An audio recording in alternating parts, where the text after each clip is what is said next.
Performing here at the Beverly O'Neill Theater with Lady Day at Emerson's Bar and Grill is very unique because of its intimacy.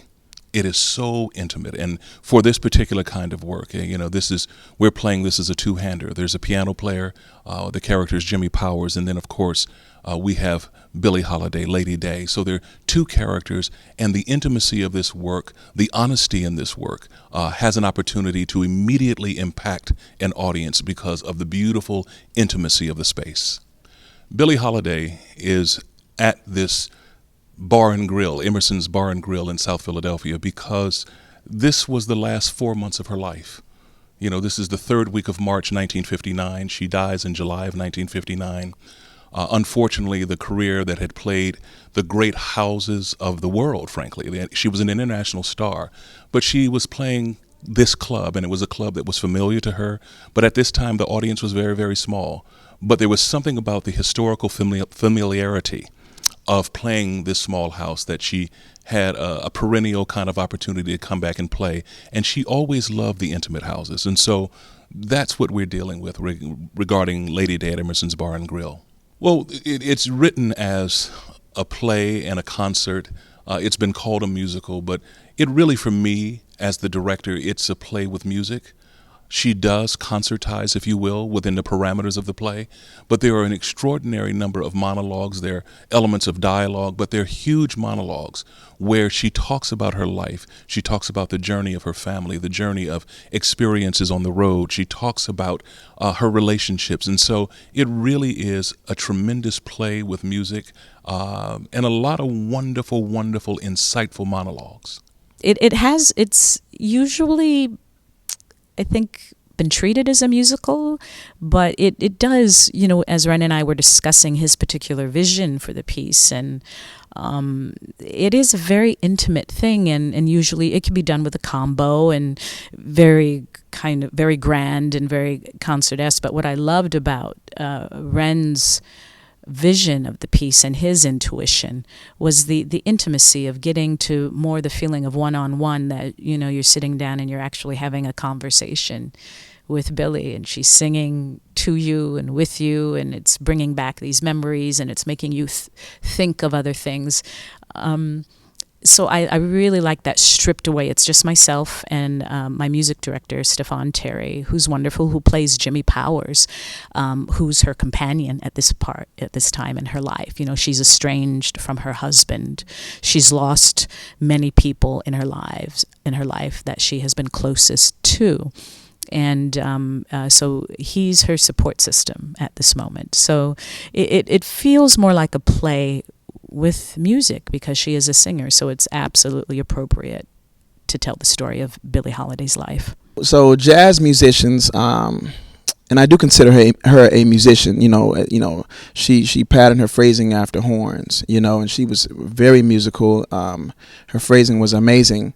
But one thing about jazz musicians, they were always in the moment. There was structure to their songs, but at the same time, there was so much feeling which they infused into their music, and so they could be feeling a certain way on any given night. And based on how they were feeling, maybe what they went through that afternoon or the day before, it would come out in their music. And that's the beauty of jazz. It's alive. It's not always the same way every time, and so you have that improvisational aspect to it. And even when you come to this play, you're sitting in on their creativity happening in real time. You will recognize some of the songs, but at the same time, we take on that spirit of jazz, jazz musicians, of which I am already, and I understand that, and I love that. And what it allows you to bring personality and different colors into the music as you feel them, and so and Billie Holiday was one of the best ever to do that. And Karole, she's an awesome musician. She's really taken this artist, Lady Day, and really personified her spirit. And Karole and I, we both love to work. And so, we got together on the music, and at the same time, she's taking experiences in her own life, Karole, and I'm sure, relating to Billie Holiday. And so it's a wonderful thing to see, and you see them even as she's telling her life story as Lady Day. You kind of see how the music comes in and almost echoes whatever she was just talking about. The music personifies the story. And even when Jimmy Powers does a little number midway through the show, same deal. He's telling the story. It's never just music and we're just performing. There's always a kind of biographical component that you hear in the music. So even the notes and even with her voice, she's expressing, her journey. So in this production, Wren and I had a lot of conversations because I performed in this theater before. I did Fences here, and there's a platform, the stage is above, and there's more distance between us as the actors and the audience, but we're in a bar, and she's speaking directly to the audience. And I said, Wren, are we going to move the stage out into? And he said, yeah, it's absolutely. So as you'll see, they've taken down the platform. It's just about the stage area, as in a lot of these little joint jazz clubs, it's only about 8 inches off the ground, no more than a foot. And they've opened up the moat in front of the theater, and we've moved tables down there. So I think there's like 4 tables so we've got room for 8 people.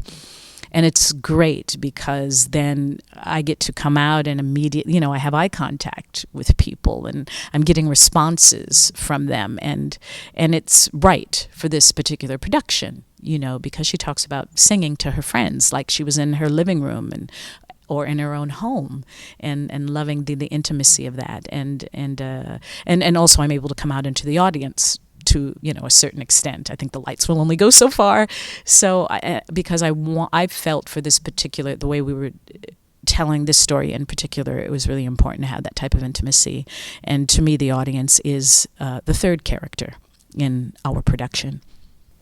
I think ICT is a unique theater because, well, first of all, there's no space like this in the city, and even though we operated as a mid-size, someday we're going to grow into using all the seats, and it'll be a LORT contract, I'm sure. But no matter how far back you are, the way it's configured, you feel close to the action. There are only 5 rows in the orchestra, for example. So it feels intimate, even though it's much larger.